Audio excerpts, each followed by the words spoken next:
Namaskar, I am a student of Gwalior Glory High School and here I am going to tell you about Thang. Thang is an indigenous sport from India.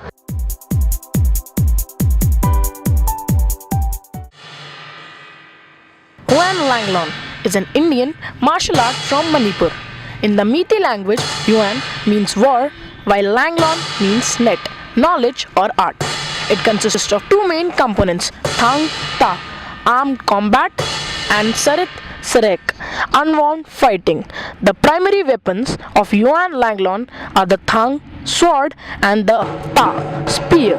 The spear can be used in its non-missile form while in close and thrown from afar.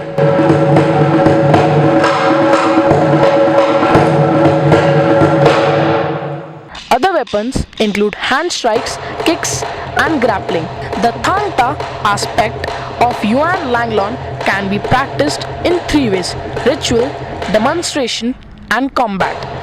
The sword is most favorably used in protecting the body from attack from all sides, whereby the figure of 8 is extensively used to protect the parts of the body. These routines can be converted into actual fighting practices. All that can be gleaned of Yuan Langlon's ancient history comes from hymns and legends. The biggest training school is the Yuan Langlon Thang Ta Academy, which holds demonstrations at cultural shows. The playfield must be circular shaped and the area of the playfield arena will be 20 feet and 30 feet. The area of arena must be flat and devoid of hazard. Two players should play in 7 minutes in 2 rounds, first round and second round of 3 minutes each, and include 1 minute of half time or interval time during the play. Motor learning skills is a relatively permanent change in the ability to perform a skill as a result of practice or experience. Performance is an act of executing a motor skill. The goal of motor skills is to optimize the ability to perform the skill at the rate of success and to reduce the energy consumption required for performance. In Thang Ta, both gross motor skills like kicking, punching and jumping are developed, as well as 5 motor skills like hand and foot placement and vital point striking work. Good coordination is a key to build confidence and improving performance.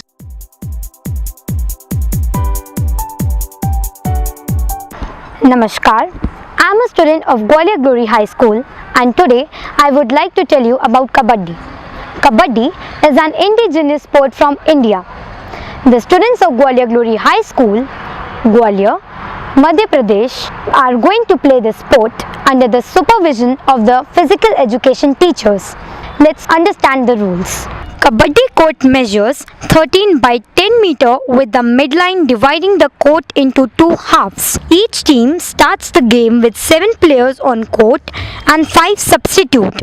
Of the 7 players in the team, there are 2 corners, primarily defenders, 2 ends, and there are 2 covers which are on either side of the center. One is at the center, who is an all-rounder. At the start of a Kabaddi match, there is a coin toss with the winner having the choice as to whether to have the first raid or not. In the second half of the match, the team that did not raid first shall begin the first half with a raid. To win a point when raiding, the raider must take a breath and run into the opposition's half and tag one or more members of the opposing team and then return to their own half of the pitch before inhaling again. To prove that another breath hasn't been taken, the raider must continue to repeatedly yell the word Kabaddi. Failure to do this, even for just a moment, means that the raider must return to their own side of the court without points and the opposite team is awarded a point for a successful defense play. The team being raided is defending and the players must prevent the raiders from tagging them and returning back over the halfway line. Whilst in defense, a team may score a point by successfully preventing the raider returning to their own half after tagging them.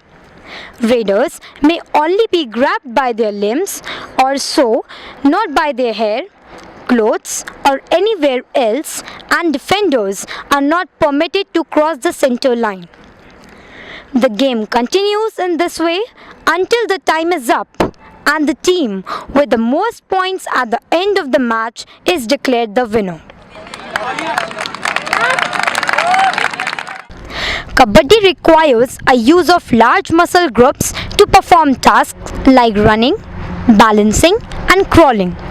Kabaddi also requires the use of smaller muscle groups to perform smaller movements with the wrists, hands, fingers, and the feet and toes. Some more motor skills used in Kabaddi are speed and agility, running, dodging and squat running, flexibility of fingers, synchronization of hands and fingers with eyes, and grasping.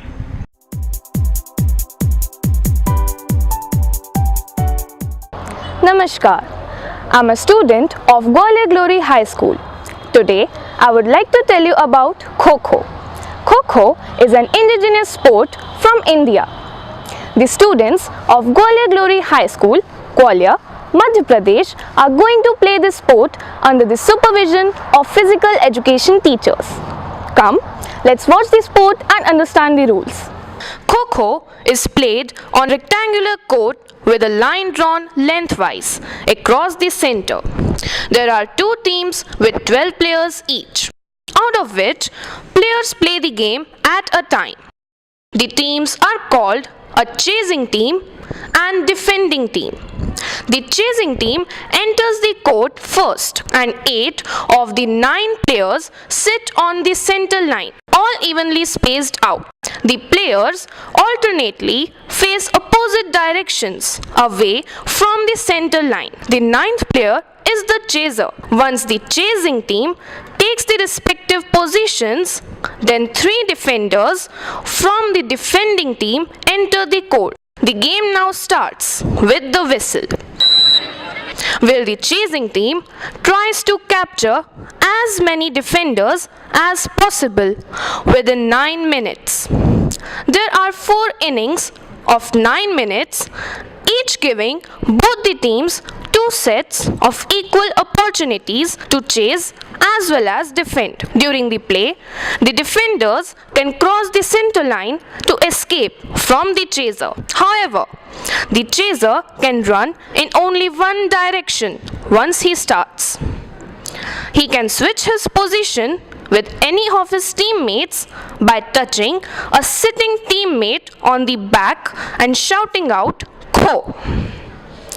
When a defender is captured, a new defender is sent in. The team with maximum number of captures at the end of the 4th inning wins the game. Gross motor skills learned in Kho-Kho are squat run dodging, alertness and stamina, speed and agility, sitting and running.